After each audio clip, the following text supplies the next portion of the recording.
ముసల పండుగ ఎవరికుంది? ఓడితే ముఖ్యమంత్రికి, గెలిస్తే మంత్రులకు. ఏంటది అసలు ఇంతకీ? ఇదంతా కూడా డిసైడ్ చేసే ఫ్యాక్టర్ అంతా కూడా ఏంటి అంటే జూబ్లీ హిల్స్ బై ఎలక్షన్. ఇక్కడ జూబ్లీ హిల్స్ బై ఎలక్షన్లో ఓడితే మంత్రులందరూ కూడా ఇప్పుడు ఎవరెవరినైతే బదనాం చేసిండో, ముఖ్యంగా వాళ్ళ పైన కొత్త పలుకులో రాపిచ్చిన వార్తలు కావచ్చు, పలికిచ్చిన కూతలు కావచ్చు, వాటన్నిటిని కూడా మనసులో పెట్టుకొని ఉన్నారు. ఎప్పుడు టైం వస్తుందా అప్పుడు దాన్ని కక్కుదామా అన్నట్టు ఉంటారు. ఎందుకంటే అసమర్థ ముఖ్యమంత్రి అనే పేరు వచ్చేలాగా చేస్తున్నది ఎవరంటే మంత్రుల వల్లనే ఆ పేరు వస్తుంది. అందుకనే మంత్రులకు తలంటినాము, మంత్రులకి క్లాస్ వీకినాం, మంత్రులు అవాక్కైరు. ఇవన్నీ కూడా ఎవరు మామూలుగా మనమే ఏటోడు మనల్ని అవమానపరుస్తుంటే తట్టుకోలేము. అలాంటిది మరి మంత్రులకు కూడా ఆ మాత్రం లేకుండా ఉంటుందా? అసలు మంత్రులే భూ కబ్జాలు చేస్తున్నారు, మంత్రులే దోచుకుంటారు అన్నట్టుగా. సో మొత్తంగా టోటల్గా మంత్రుల మీద నెట్టిండు. మరి ఇప్పుడు పొరపాటున బై ఎలక్షన్లో గెలిస్తే ఇక మంత్రులకు నిజంగానే తలంటుతాడా? నిజంగానే క్లాసులు వీకుతాడా? నిజంగానే మరి తనకిష్టం లేని మంత్రులు పీక్ అవతల బారేస్తాడా? ఇప్పుడు ఇదే చర్చ జరుగుతుంది.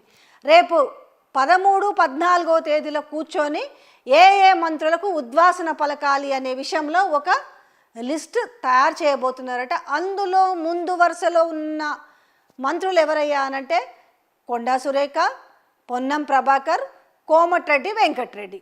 మరి ఈ ముగ్గురిని పక్కకు తప్పిస్తే ఎంత ఏఐసిసి చెప్పినా అక్కడి నుంచి ఏఐసిసితో చెప్పించినప్పటికీ, లేకపోతే మీనాక్షి నటరాజన్ కూర్చొని బుజ్జగించినప్పటికీ ఈ మంత్రి పదవులు తీసి పక్కన పెట్టి ఆ ప్లేస్లో ఇంకొకరిని తెరపైకి తీసుకువస్తే వీళ్ళు కామ్గా ఉంటారా? ఎందుకంటే కనీసం మాకు ఆ ఎమ్మెల్యే పదవన్నా ఉంటుంది కదా అనేసి గమ్మునుంటారా? ఇదే చర్చ జరుగుతుంది. ఇది ఎక్కడ జూబ్లీ హిల్స్లో బై ఛాన్స్ గెలిస్తే జరిగేది ఇది. ఎందుకంటే రేవంత్ రెడ్డి అసలు ఇంకా మామూలుగా రాపించుకోడు రాతలు. అసలు 1 man show, captain, man of the match, ఇవన్నీ కూడా ఒక్కడే తానయ్యి రోడ్ షోలు చేసి, ఒక్కడే తానయ్యి కేటీఆర్ సభలకు సంబంధించినవి కాపీ కొట్టి, ఒక్కడే తానయ్యి ఎలాంటి డ్రామాలు తెరలేపిండు, ఒక్కడే తానయ్యి వ్యక్తిగత జీవితాలను రోడ్లకు ఈడ్చిండు. సో ఇవన్నిటినీ చాలా గొప్పగా హైలైట్ చేస్తూ ఇక తనకు సంబంధించిన పత్రికలలో రాపించుకుంటూ ఉంటారు కదా ఇది. కానీ ఇప్పుడు ఉన్న దాంట్లో 99% ఓటమి దిశలో ఉన్నారు. ఎందుకంటే 1% మనం 100% చెప్పలేము, 1% ఉంటుంది. ఆ 1% ఛాన్స్ ఉంది. కానీ 99% ఓటమికే అవకాశం ఉంది. కాబట్టి ఓడిపోతే మంత్రులది ఇక్కడ పై చేయ అవుతుంది. అందుకే మంత్రులు కూడా కథంతా చూస్తున్నారు. అందుకే దాంట్లో ఇన్వాల్వ్ కాకుండా అంటీ ముట్టనట్టుగా ప్రచారంలోకి వెళ్తున్నారు. ఎవరికి కూడా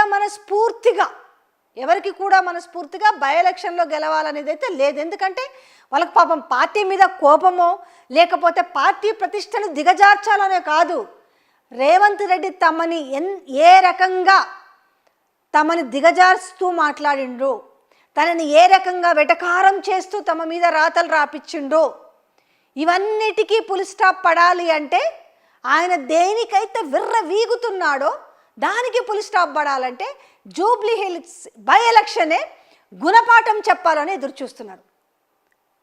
ఎందుకంటే నేనే అన్ని అసలు అనేసి మాట్లాడుతున్నాడు. ఇందులో ఎంతో కాలం నుంచి లాయల్టీగా ఉన్న 30-40 ఏళ్ళ నుంచి 40-50 ఏళ్ళ నుంచి కాంగ్రెస్ పార్టీలో ఉన్న వాళ్ళకు కూడా విలువనివ్వకుండా ఆయన మాట్లాడుతున్న మాటలకి తిప్పి పులి స్టాప్ పెట్టాలంటే ఈ బై ఎలక్షన్ ఆయనకి గుణపాఠం చెప్పాలని ఎదురు చూస్తున్నారు. కానీ ఏదైనా సరే రేపు, ఎందుకంటే అదొకటే కాదు, రేపు తన సీటుకు కూడా ప్రమాదం. మ్యాక్సిమం నాకు తెలిసి అయితే సీటు మార్చకపోవచ్చు, 99% చెప్పలేము, 1% అది కూడా. ఈ జూబ్లీ హిల్స్ బై ఎలక్షన్ కనుక ఓడిపోతే రేవంత్ రెడ్డికి ఏమవుతుందంటే కూరలు పీకిన పాము అంటారు కదా, పాము ఇంకేం బుస కొట్టి ఏం చేస్తుంది కూరలు పీకిన తర్వాత, అట్లా ఇప్పుడు కూరలు పీకే ప్రయత్నం చేస్తున్నారు అక్కడ మిగతా వాళ్ళంతా హైకమాండ్తో టచ్లోకి వెళ్ళిండ్రు.